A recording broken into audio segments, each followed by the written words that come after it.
నిరంతరమే వెలిసెర బొమ్మ ప్రతి వాడన నిలుపగలిగే యోధులే రమ్మా ఒక వాడకి పరిమితమా అంబేద్కరుడు ప్రతి వాడికి హక్కులను పంచినవాడు తను రాసిండు రాజ్యాంగం దేశం కోసం తను చేసిండు పోరాటం అందరి కోసం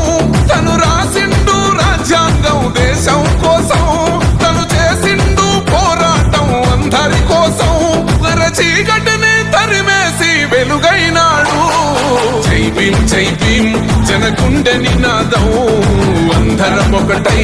గెలవాలి సమాజం జై భీం ఒక యుద్ధ నినాదం అందరి కోసం గది పోరు ప్రవాహం